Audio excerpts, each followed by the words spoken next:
Donc, avançons, troisième joueur du jour, on peut aller sur Wendell Carter Jr. Si tu veux bien, on peut attaquer son cas.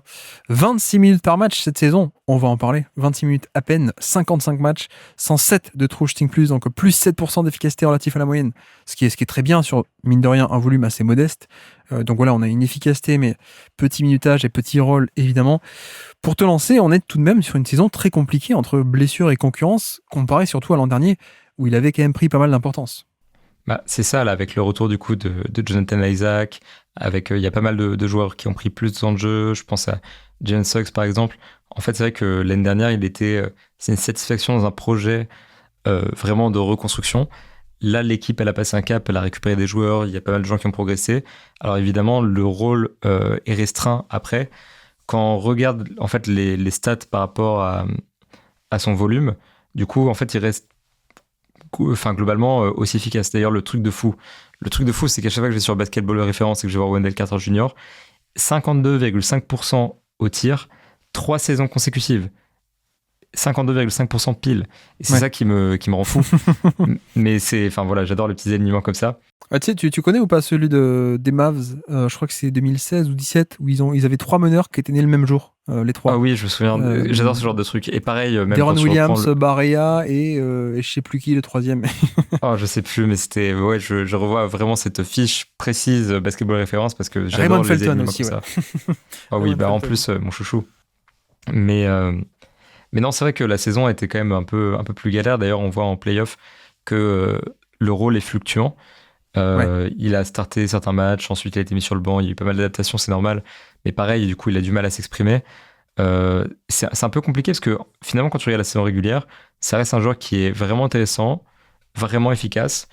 C'est un joueur qui a un profil toujours aussi, voilà, j'ai pas envie de dire unique parce qu'au final, maintenant, il y a beaucoup de joueurs comme ça, mais très très moderne et très intéressant.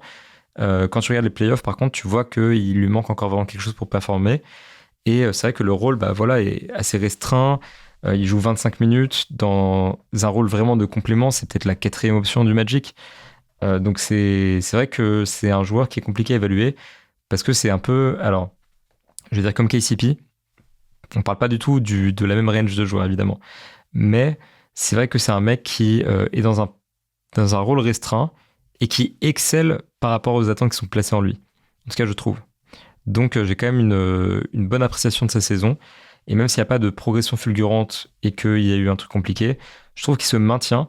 Et du coup, il se maintient à un niveau qui est très correct et qui est tout à fait dans le top 100. Wendell Carter Jr. l'an passé était 51e de notre top 100. Donc Il je va pense que descendre. je l'avais très haut, moi, comparé, je pense, à la moyenne. Notamment parce que je pondère beaucoup tout ce qui est protection de panier, défense intérieure.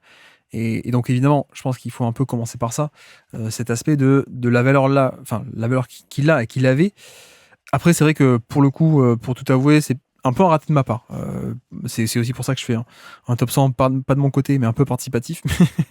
Non, mais voilà, le critère un peu de minutage que j'ai expliqué en début de podcast, on le retrouve ici, pour le coup, avec cet Ouais. aspect d'habitude, je prends que des mecs qui sont minimum à 28-29 minutes par match en moyenne, pour donc des gros temps de jeu titulaires. Lui, j'ai pas pensé à vérifier. Je pensais qu'il était encore sur ses standards de l'an passé. J'ai pas fait le double check, pour le coup. Et donc, en effet, saison compliquée. Et en plus, tu vois, on pourrait dire, bon, il fait 26 minutes par match en moyenne, mais parce qu'il a connu des blessures et tout. Donc, parfois, il a rejoué, mais assez peu. Mais en fait, finalement, sur les bons passages, il était. Non, en fait, non. Tu peux découper la saison autant que tu veux. Le avant blessure, le après blessure, que la fin de saison. En fait, il est jamais plus au-delà des 26 minutes par match. Donc, c'est pas. Tu vois, il n'y a pas une blessure qui a un peu fait baisser le tout. Et puis, on a le même joueur que d'habitude.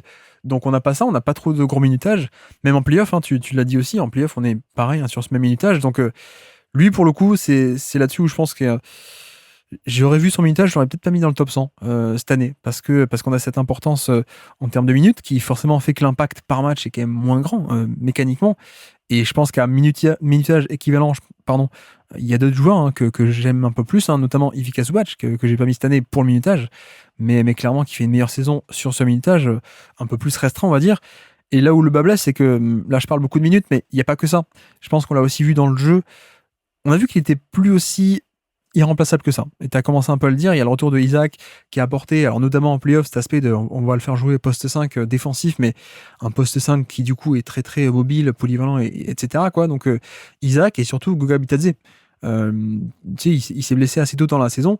On s'est dit, aïe, aïe, aïe, Wendell Carter Jr., un pivot titulaire de bon calibre, hein, côté Orlando, qui se blesse, qu'est-ce qui va se passer? Bah finalement, Goga Bitadze, il vient et il fait des trucs similaires, quoi, pour le coup. Et bon, en même temps, je suis aussi plus haut que la moyenne sur Goga Bitadze, donc je pense que c'est pas, voilà, c'est pas que le système, hein. Je pense que Goga est très bon et on va le voir l'an prochain. Mais ce que je veux dire, c'est que il s'est fait un peu gratter des minutes et de l'importance partout, quoi. Autant l'an dernier, ou depuis 2 ans, 22 et 23, 2022-2023, c'était un peu lui qui était la clé de voûte d'un système collectif, mais c'était un peu la clé de voûte de par la défense intérieure très polyvalente.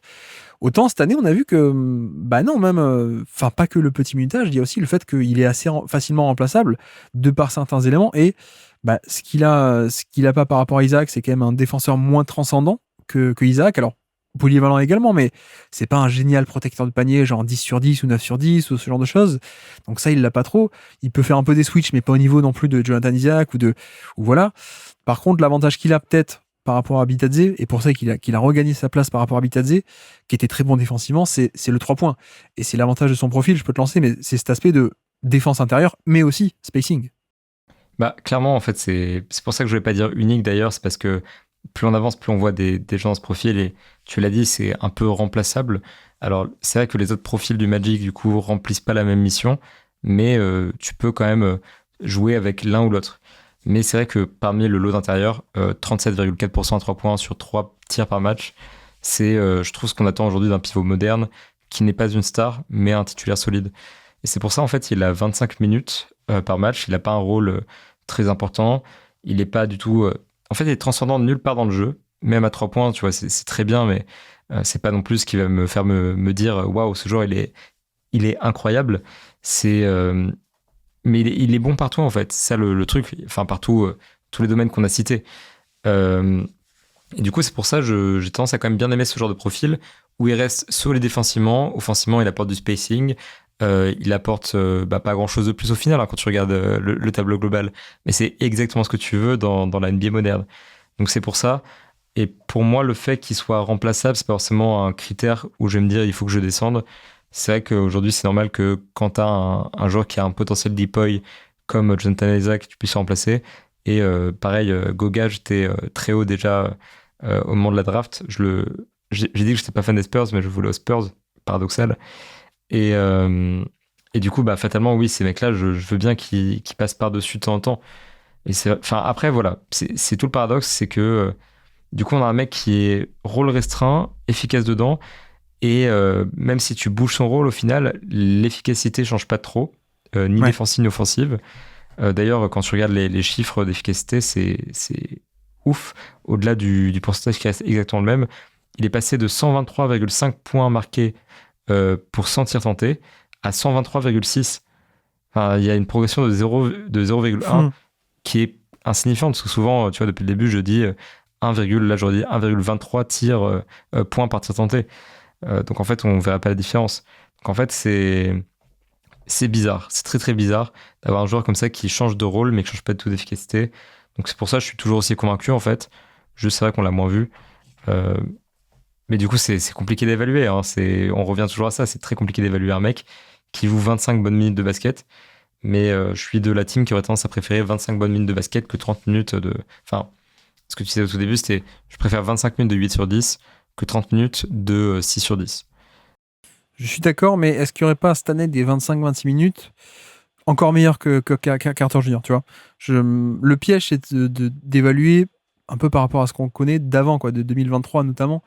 Et je suis tenté de faire ça, mais j'ai pas envie du coup de passer à côté du fait que si on évalue, et c'est un peu le but, d'évaluer la saison 2024 et la performance 2024, je suis pas sûr qu'elle mérite. Et tu vois, on en parlait un peu au début, mais si je te fais le duel avec Zubac, qui lui aussi sort un peu de la pré-liste et du top 100 comparé à l'an dernier où il y était, mais par le petit minutage, bah, je pense que je préfère les 26 minutes de Zubac, dans le contexte des Clippers notamment, mais même en général, par rapport à la saison extrêmement irrégulière de Carter, quoi. Parce qu'on peut dire aussi, oui, il y a le spacing en plus, et je pense qu'en effet, il gagne un peu sa place, parce que Orlando a un spacing tellement catastrophique que il gagne un peu là-dessus, quoi. Mais tu vois, c'est efficacité relative, enfin, efficacité autour de la moyenne à 3 points, donc c'est pas non plus un surplus énorme, sur d'ailleurs un volume qui est pas si grand que ça.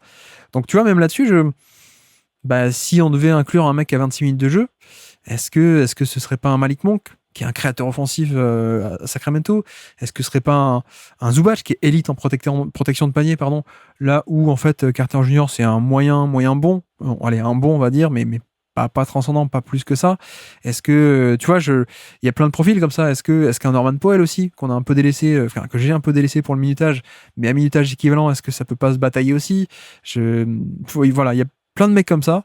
Et je sais pas trop parce que j'ai pas envie de faire l'erreur de le classer comme si on était encore comme l'an dernier en fait. Je trouve que ce serait pas refléter la saison qu'on a vécue non plus quoi. De toute façon, si tu regardes le top 30 qu'on a actuellement, enfin maintenant 32 vu que j'ai rajouté 2 joueurs, il est en dessous déjà, c'est clair. Je pense donc, aussi ouais.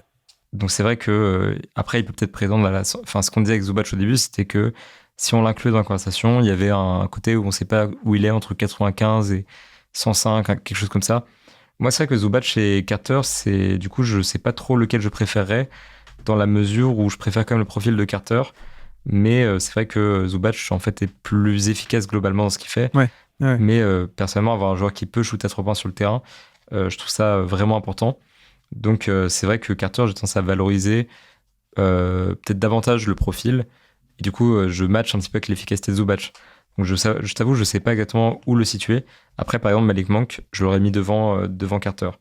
Mais pour moi, je suis pas choqué si Wendell Carter a une place en fin de top 100, dans la mesure où j'aime bien le profil, c'est honnête. Mais c'est un peu le genre de joueur où, en fait... Et c'est ça qui est marrant dans le basket là-bas, c'est que là, on en parle depuis un bon moment, mais en vrai, personne devrait vraiment parler de ce genre de profil, dans le sens où c'est pas captivant, c'est juste un mec qui fait bien son taf. Et il peut gratter le top 100, parce que y a des mecs comme ça, tu vois, qui vont arriver au bout, tu vois. Mais c'est vrai que je pense que le mot transcendant qu'on a beaucoup utilisé depuis le début, c'est vraiment l'inverse de Wendell Carter Jr. Il est l'inverse de ça, il est vraiment... C'est un peu ça, ouais. Il est solide, il est bon, il fait son travail, mais il fait pas plus. Après, ce niveau juste bon et pas génial, mais sur une vraie bonne saison, hyper complète, pas blessé et surtout pas avec un gros minutage, c'est un peu lui la clé de voûte, etc. Et on voit pas que avec ou sans lui, finalement, c'est pareil, voire même c'est mieux sans lui. Voilà, une vraie grosse saison sur ce juste, je suis un 7 sur 10 plutôt qu'un 10 sur 10, ça me dérange pas. C'est juste que ça a quand même été un peu court cette année, mais bon, je te rejoins, t'as déjà un peu commencé à le dire, on le met en fin de classement, alors on le met autour de Tyus Jones qui serait dernier, si tu avais l'air de dire ça.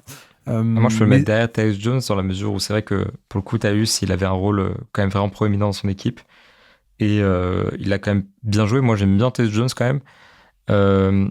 Et du coup, c'est vrai que quand tu compares le rôle, vu que c'est là-dessus qu'on pénalise un peu Wendell Carter, Jones, il est un peu vital pour les Wizards.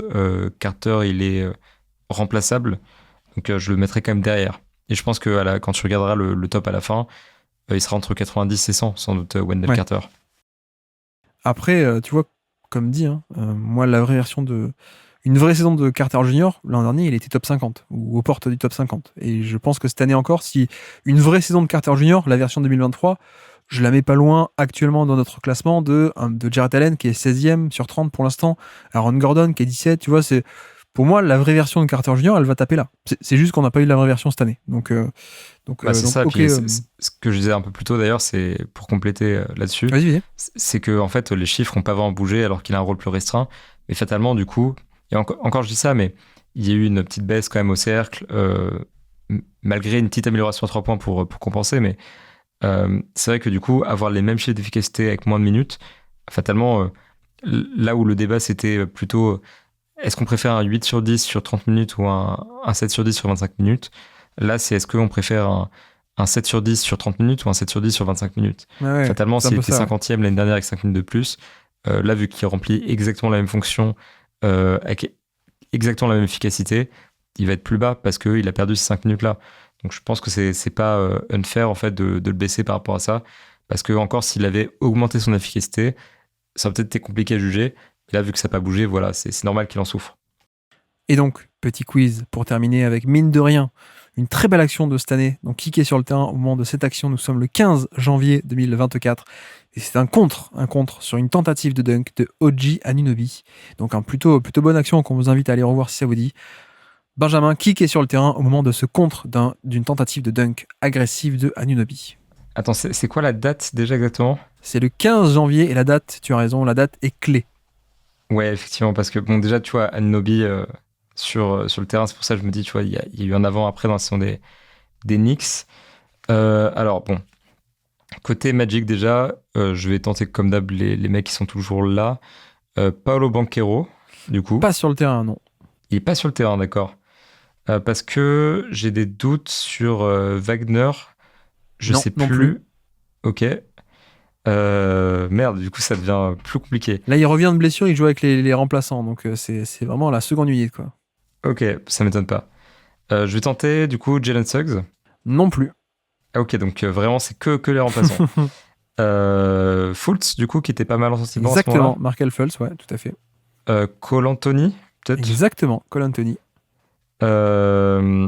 C'est galère. Alors, j'ai pas en tête le volume, mais du coup, c'est possible que Joe Ingles soit là. Tout à fait, oui, tout à fait. Et le remplaçant des remplaçants, la Rolls-Royce des remplaçants du Magic, alors? Tac, bah, du coup, je vais tenter.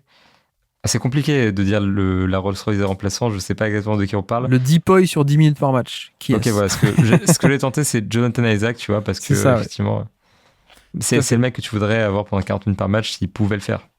Ah oui, oui, oui, ce serait un monstre. Mais bon. Et côté Knicks alors, puisque tu as deviné, on est le 15 janvier, on est chez les Knicks. Mais alors qui est là côté Knicks parce que le timing est intéressant. Alors, du coup, bon, OG normal, juste Randall, ça n'a pas trop bougé, il devait être là. Pas sur le terrain en tout cas, mais dans l'effectif, oui. Il est pas sur le terrain, ok, à la fin du truc. Euh, c'est là que c'est galère. Bon, attends. Peut-être Josh Hart. Exactement. Ok, bon, voilà, ça, c'est toujours ça de prix. Mais c'est pareil, il y a les trades de Fournier, du coup. Eh oui, Ok, donc Quentin Grimes, c'est sur le terrain. exactement. Grimes Ok. c'est sur le terrain parce qu'on est entre les deux trades. En effet, tu as deviné. C'est pour ça que la date était assez précieuse là-dedans. Dans les remplaçants d'Enix, que j'ai envie de continuer avec les remplaçants, du coup, il y avait peut-être Achua qui était sur le terrain. Tout à fait, qui est venu dans le trade avec Anunoby. Et puis le dernier, c'est un mec qui a mis 50 points en NBA. Rends-toi compte, le talent.